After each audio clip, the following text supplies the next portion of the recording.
12 Cabot and Marshfield responders. I have Chris Goodrich on the phone. It is by the Goodrich Sugar House. No fire or ambulance is needed. There's no injuries. They're pulling the vehicle out now.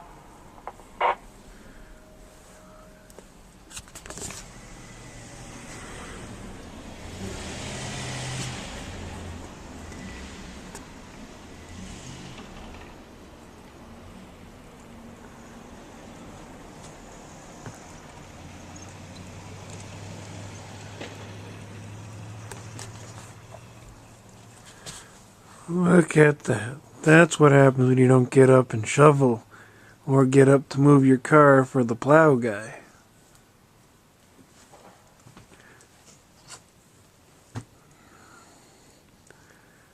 Capital S, East Montpelier Rescue 3.